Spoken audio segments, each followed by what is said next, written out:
Le problème dans la vie, c'est d'atteindre l'objectif. Vous savez, lorsque vous atteignez l'objectif, les gens ne voient pas le nombre de plaies que vous avez. Les gens ne verront pas où est-ce que vous avez perdu un tissu. Les gens ne verront pas où est-ce que vous avez, par exemple, le sable sous le dos. Non, mais les gens commenceront à voir le trophée que vous avez en main. C'est pourquoi il faut atteindre ce que Dieu veut que vous puissiez atteindre. S'il arrive que vous puissiez passer toute une nuit, vous avez péché sans rien avoir. Le matin, les brisé par la barre, les déchiré par les filets, lavez-le.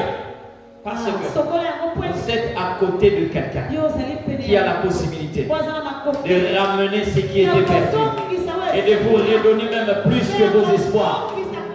Jésus est encore là. Il a la possibilité de faire plus que ce que vous avez pensé. Alors ne te tue pas. Ne te fais pas du mal. Sache-le bien. Les gens qui trouvent que le passé est meilleur que l'avenir se retrouvent à la mort. Non, c'est-à-dire que ce sont ceux qui sont à la mort qui trouvent que l'avenir est moins meilleur que le passé.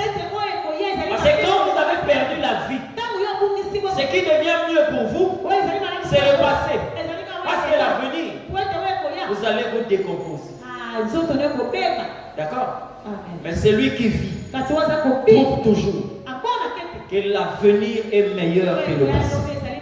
C'est pourquoi à un certain moment, il faut fermer les yeux à tout ce qui est passé et regarder ce qui est devant. Un chauffeur qui veut évoluer ne regarde jamais la vitre arrière. Amen.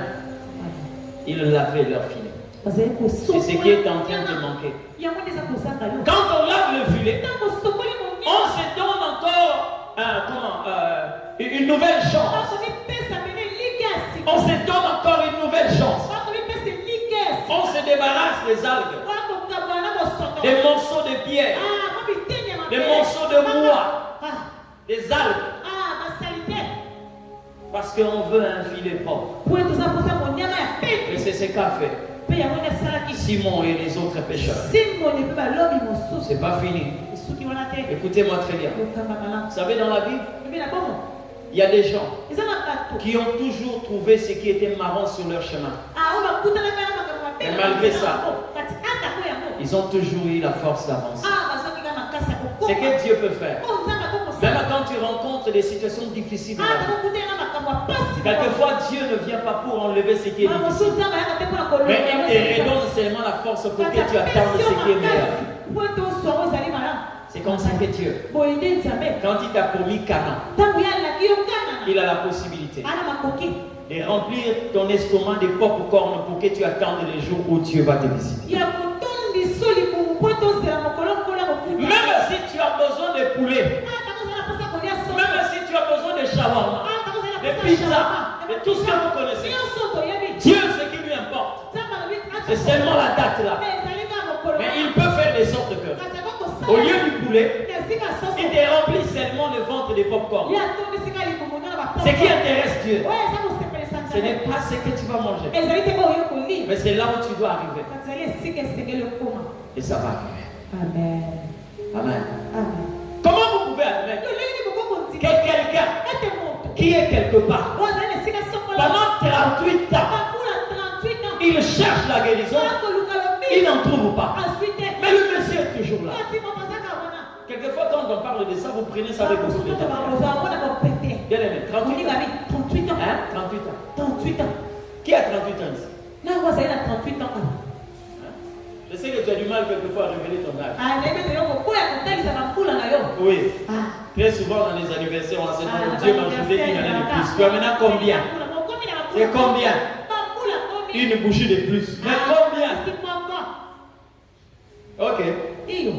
C'est pas grave. Mais prenons 38 ans. Bien aimé. Ce n'est pas 38 semaines. Ce n'est pas 38 mois. Mais 38 ans.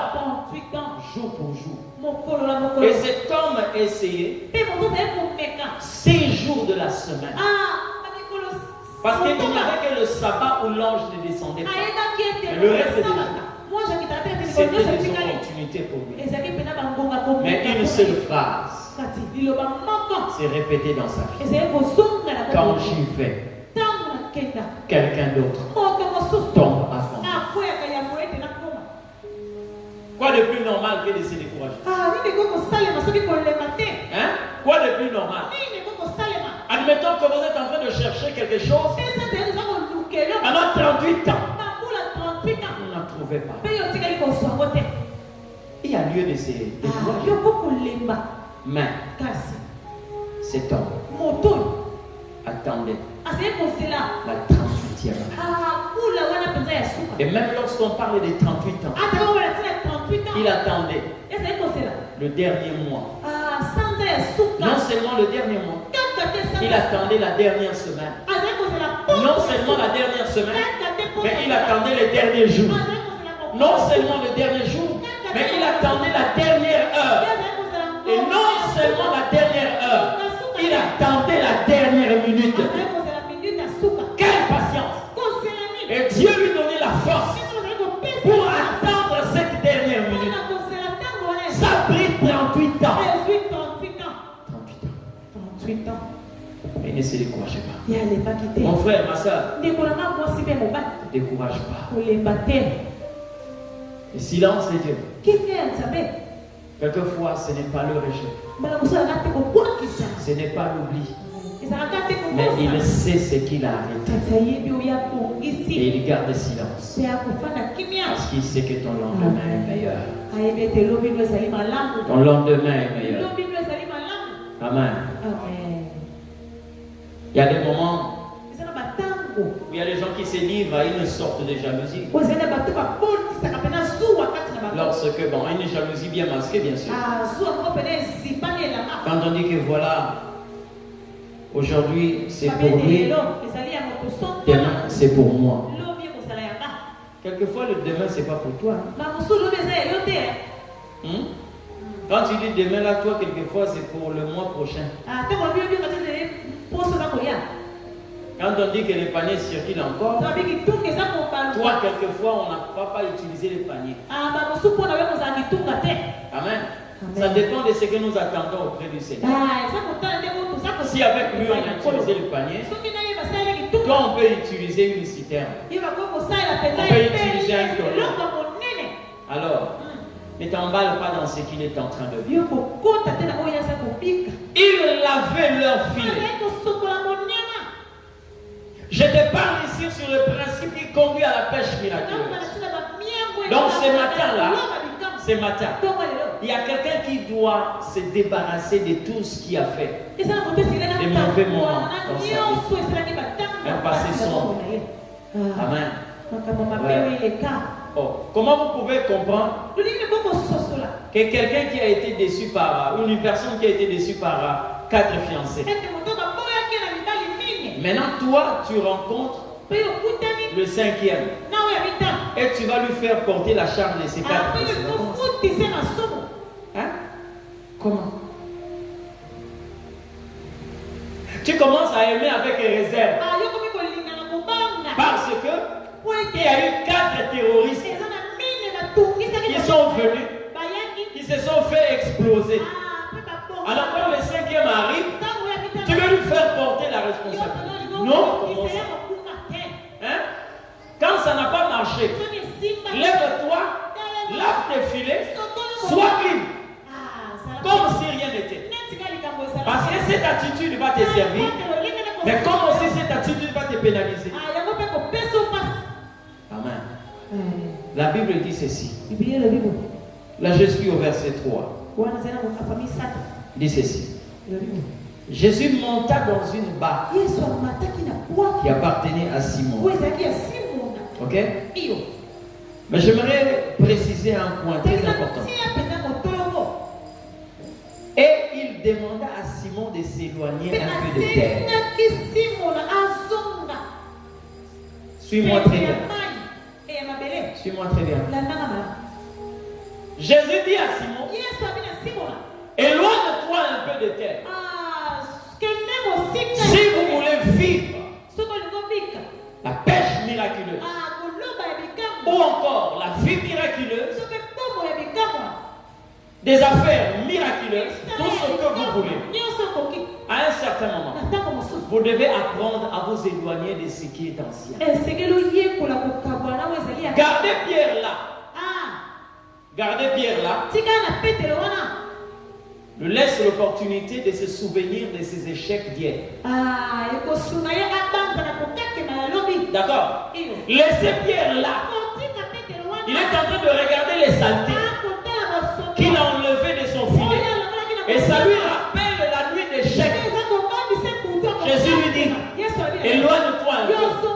Bien-aimé dans le Seigneur, à un certain moment de la vie, lorsque vous envisagez de grandes choses, vous devez vous éloigner d'un certain nombre de personnes, de certains endroits.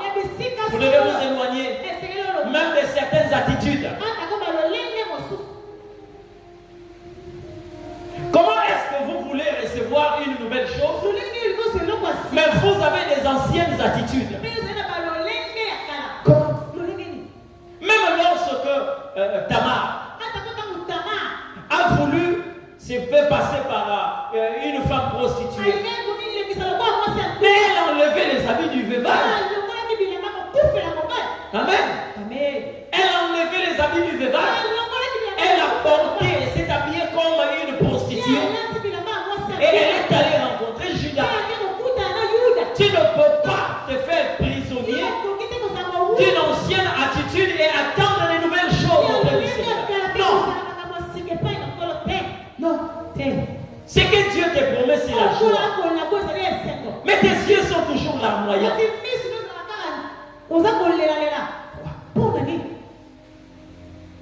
Quand tu t'attends à une percée, et tu es toujours là en train de penser d'une déception. Comment? Plusieurs personnes ne sont pas préparées à vivre de nouvelles choses avec Dieu.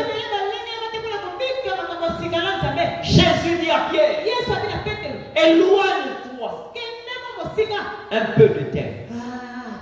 Or là où il était, il y avait des gens qui avaient vu son échec. Il y avait des saletés qui étaient là, qui lui rappelaient qu'il a passé toute la nuit. Jésus a dit, éloigne-toi de cet endroit. Amen. Éloigne-toi. Vous savez, Dieu ne peut pas nous demander de faire ce que lui-même ne peut faire. Tout ce que Dieu nous demande, lui-même il le fait. Amen. Vous voyez lorsque Pierre avait régné Jésus, comment est-ce que Dieu peut nous demander de pardonner si lui-même n'est pas capable de pardonner? Et le pardon est synonyme d'oublier. Quand Pierre a pleuré, Jésus, en ressuscitant, n'a plus rappelé à Pierre ce que lui avait fait. Vous savez pourquoi? Dieu est aussi celui qui oublie. Il y a des gens qui font des rêves ici. Et quelquefois, quand j'entends parler, vous sentez vraiment que cette personne peut avoir un don de révélation. Malgré ton don de révélation, Dieu t'a déjà montré ma vie passée. Quand j'étais en train de me battre quelquefois dans la rue, Dieu t'a déjà montré ça. Pourquoi? Il est celui qui oublie. Ce qui est passé là, Dieu a oublié. Si Dieu veut te parler, il te parlera de ma vie présente et il te parlera de ma vie future. Parce que ce qui s'est passé dans le monde là, Dieu l'avait déjà oublié. Déjà oublié. Toi aussi, tu dois apprendre à oublier. Oui, éloigne-toi un peu de terre. Parce que bien aimé, lorsque on s'accroche à quelque chose qui nous a détruit, qui nous a démoli, ça veut dire que nous sommes en train de prophétiser que je ne veux aller nulle part. Je veux rester ici. Rester ici. Faites attention. Éloigne-toi un peu des terres. Avant de continuer, j'aimerais lire un texte de la Bible. Ésaïe chapitre 48. 43 plutôt. Ésaïe 43, versets 18 à 19. Écoutez ce que la Bible est en train de dire. Ne pensez plus aux événements passés. Ne considérez plus ce qui est ancien. La suite, il dit quoi? Voici, je vais faire une chose nouvelle sur le point d'arriver. Ne la connaîtrez-vous pas? Je mettrai un chemin dans le désert et des fleuves dans la solitude. Je crois que tu allais dire Amen. J'ai cru que tu allais dire Amen. Il dit à quelqu'un, ne te souviens plus de ce qui est passé. Ne considérez plus ce qui est ancien. Je te pose la question de savoir qui est sorti hier. Qui était sorti hier? Vous êtes tombé dans un embouteillage certainement, parce que ces derniers temps, ça devient une monnaie courante. Est-ce que là où vous êtes encore dans l'embouteillage? C'est passé, hein? Donc ça dit que ce qui s'est passé hier, ça devient ancien. Et Dieu dit, ne considérez plus ce qui est ancien. C'est que plusieurs font. C'est comme si vous avez eu un 7 en mathématiques l'année passée, et maintenant que vous êtes dans une classe supérieure, vous amenez votre feuille, vous réclamez les points. Hein? C'est le même professeur qui vous a enseigné, par exemple, en 5e. Ah, vous aussi dessinez avec vos 7e ou 8e là, moi je ne maîtrise pas ça. Il vous a enseigné en 5e. Maintenant vous êtes en 6e. Et que pendant les vacances, vous vous êtes rendu compte que quelque part, il n'avait pas bien corrigé. Tu es déjà en classe supérieure et tu lui as même une copie de 5e pour dire ici, là, j'avais bien répondu. Comment il va réagir? Comment il va vous répondre? Hein? Même si tu donnes 20 sur 20, qu'est-ce que tu vas faire avec? Parce que tu te retrouves déjà dans une classe supérieure et l'année est déjà écoulée. C'est comme ça quand tu amènes des choses anciennes devant Dieu. Il te demande de ne plus considérer, ne te souviens plus de ce qui est passé. Vous entendez ce qu'il dit? C'est le Seigneur qui vous demande. Parce qu'à cause de ce qui est passé, quelqu'un qui était préparé pour recevoir la prosternation s'est prosterné devant celui qui devait se prosterner devant. Le passé va te rendre prisonnier. Dans la prophétie, on a dit ceci, que le plus petit dominera sur le plus grand. On parle ici de la domination de Jacob sur Ésaü. Mais Jacob et Ésaü ne se sont jamais rencontrés. Quand Jacob est parti, il n'a plus jamais rencontré Ésaü. Vous êtes d'accord avec ça? Autant déjà des Sika Oyo, Jacob a coupé la Ésaü. Déjà? Vous avez vu ça? Ça n'a jamais existé. Jacob est parti pour toujours. Pourquoi? Parce que chemin faisant, Dieu avait détruit Jacob pour créer Israël. Alors, au lieu que Israël se libère de Jacob, il continue à traîner Jacob avec lui. Et c'est ça ton problème. C'est ça ton problème. Dieu t'a déjà donné la qualité d'Israël, mais toi tu continues à traîner Jacob.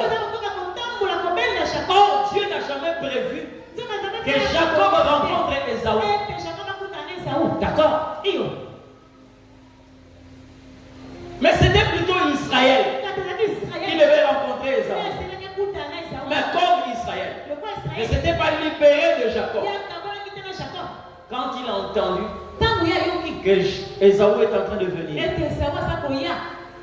Israël s'est rétracé et Jacob s'est il s'est présenté et il a fini par se prosterner devant Esaü. Or, la prophétie ne disait pas ça. Vous savez pourquoi? Parce qu'il pensait comment est-ce que Jacob avait volé la bénédiction d'Esaü. Or, Jacob était déjà effacé. C'était le temps d'Israël. Bien-aimé, sois libre et sois libéré de ton passé. Il y a un avenir glorieux pour toi.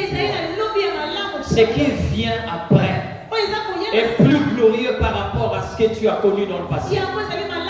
Alors tu dois te libérer du passé. Tu dois te libérer du passé. Amen. Écoutez, j'ai un témoignage que je vais te faire par rapport à un vécu. Et moi aussi en tant que pasteur, ça m'a beaucoup enseigné. Vous connaissez un homme qu'on a appelé Edi Kapin. Il était le chef de corps, un président ici. Le frère Mosé Laurent Désiré Kabila. Il avait quel grade?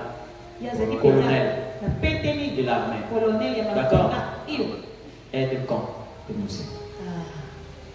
Attaché au président de la République. C'est-à-dire qu'il bénéficiait de certains avantages. Escorté, gardé, avec toute cette gloire. La fonction qu'il était en train d'occuper. Mais un jour, il a perdu tout ça.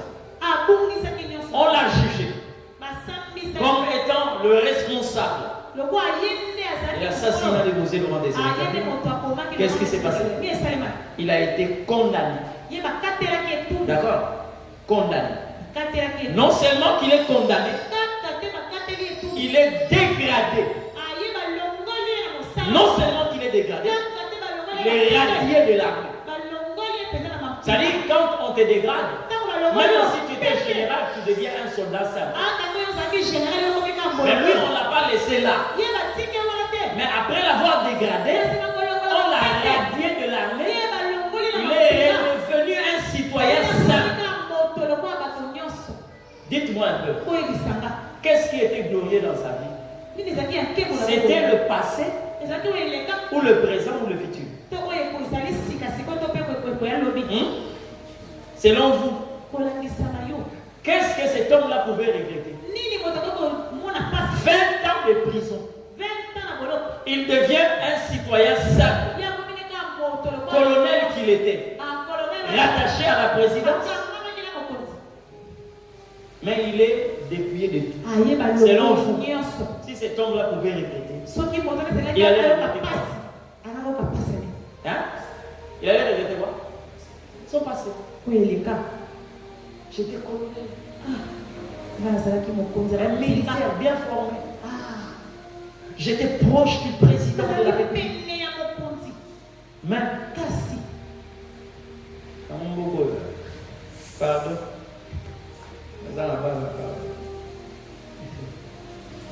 Amen. Amen. Donc, quelqu'un qui sort d'une vie civile, il sort de la prison. Donc, il y a déjà,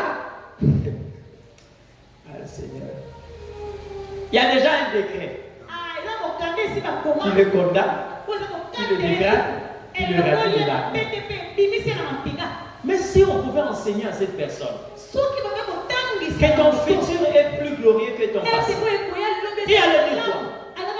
Regarde ces pasteurs, ces aventuriers. Frère, par calcul, les âmes les auraient. Quelqu'un qui sort comme ça, qui croyait que que tout son bonheur était dans le passé.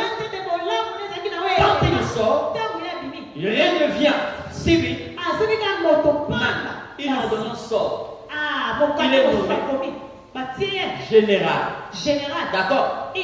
Dans l'armée. Et on lui a bombardé une fonction. Donc des zéros.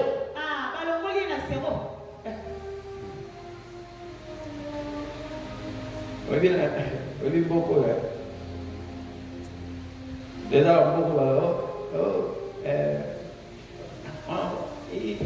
C'est lui qui a chanté, il dit quoi? Caporal, commis général. C'est ça, non? Oui. Un matin comme ça, tout est fait. Et c'est un passant rouge. Général. D'accord? Général. Et qui doit commander une zone militaire. Avec tous les honneurs possibles. La garde et tout. Une telle personne, pendant qu'elle était en train de regretter son passé, oh, Dieu savait qu'il y avait un avenir meilleur. Mais là où je bénis Dieu, parce que j'ai appris, même dans la prison, il priait beaucoup. Il commençait à beaucoup prier, même dans la prison. Dieu est réellement Dieu. Ne désespère pas. Ce que tu perds, ce que tu as perdu, n'est pas plus grand que ce qui est en train de faire. Il y a un maître de destin qui connaît ce qu'il est en train de faire. Amen. C'est lui que je te prêche n'est pas un premier ministre. Ce n'est pas un homme d'affaires. C'est un créateur puissant. Ça perd Dieu. Personne ne peut maîtriser ses caractères. Personne alors. Éloigne-toi un peu de terre. Essaie un peu d'oublier ce qui est passé. Essaie un peu de déconsidérer tout ce qui est ancien. Laisse-moi l'opportunité de travailler. Laisse-moi l'opportunité. Amen. Et la Bible dit, Pierre s'est éloigné. Ne sois pas prisonnier des expériences passées. Amen. Moi, j'ai déjà reçu quelqu'un dans mon bureau. Cette dame, quand elle est entrée au bureau, elle a commencé à parler. J'ai un problème. Tel que je suis là, je ne peux pas plier mes jambes comme ça. J'étais l'apôtre, tel bishop, tel. Elle-même m'a dit ceci. Ils m'ont dit que j'ai un démon géant. Je lui ai posé la question. C'est géant par rapport à moi ou par rapport à vous-même? Ou soit c'est par rapport à Jésus. Oh non, papa, c'est comme ça qu'on m'a dit que j'ai... Vraiment, je suis tourmenté par le démon géant. Bien aimé. Si par exemple j'étais en train d'accepter d'être emprisonné par son passé, parce qu'elle m'a cité tel bishop, tel apôtre, tel, tu vas te dire,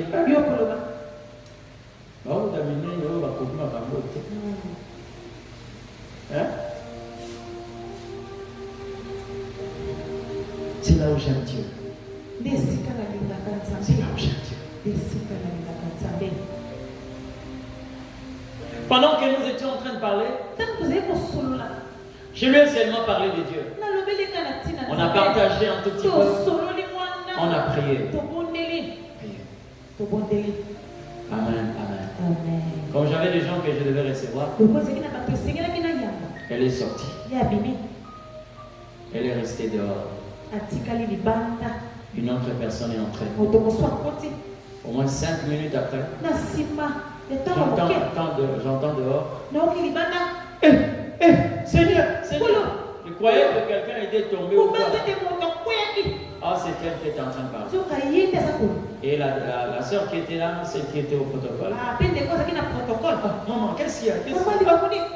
Alors, elle est rentrée encore. Oh, il y avait déjà quelqu'un là. Et pendant qu'elle est rentrée, moi je me levais pour voir qu'est-ce qui est en train de se passer.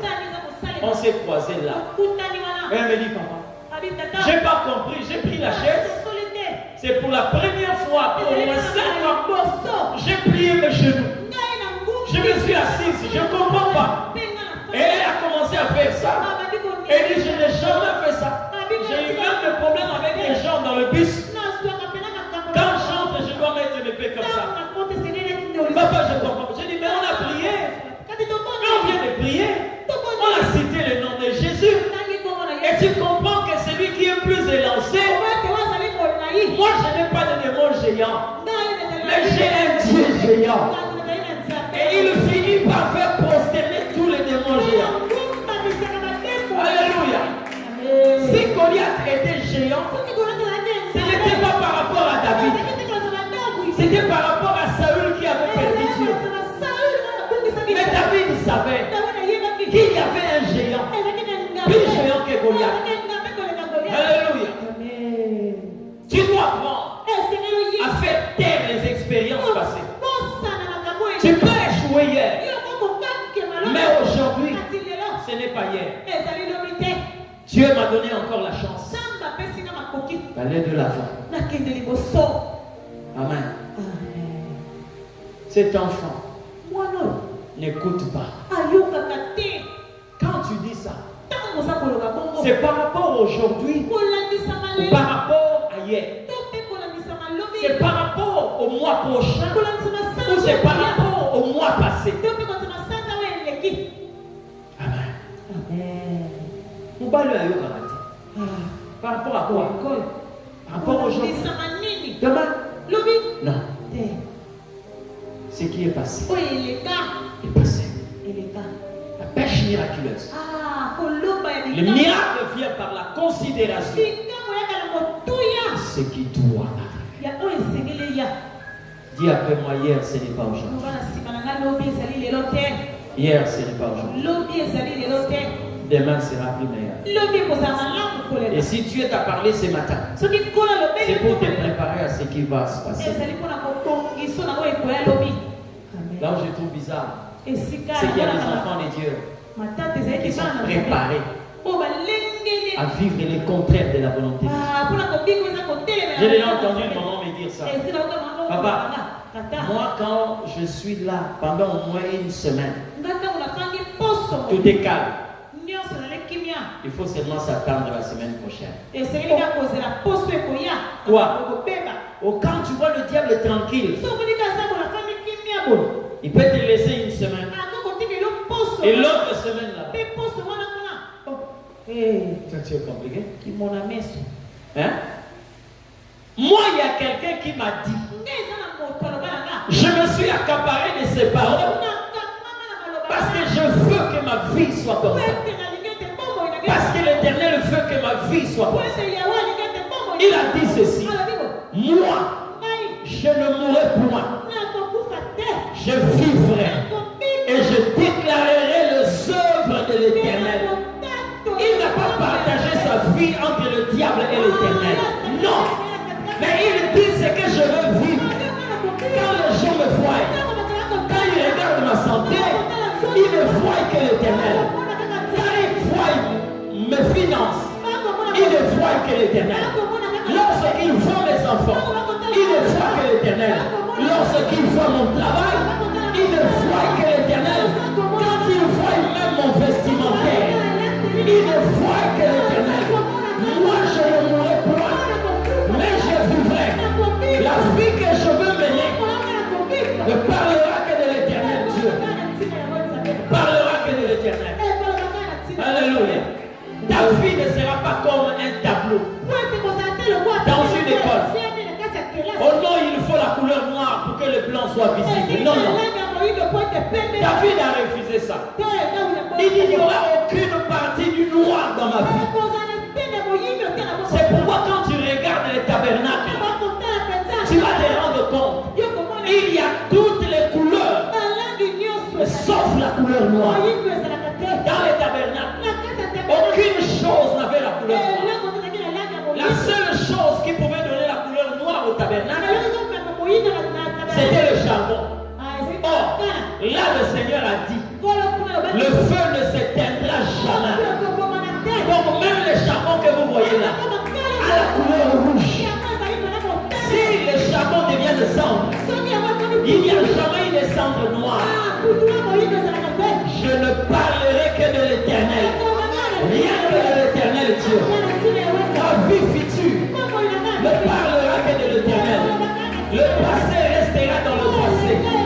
Les douleurs du passé resteront des douleurs du passé. L'Éternel Dieu, c'est mon futur. L'Éternel, c'est ma vie. L'Éternel, c'est ma gloire. Les douleurs disparaîtront.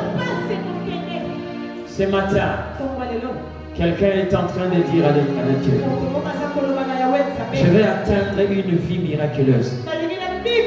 Comme tu l'as fait avec la pêche miraculeuse, je veux vivre une vie miraculeuse. Oh Jésus, merci. Là où tu es bien-aimé, prends le temps de parler au Seigneur Dieu.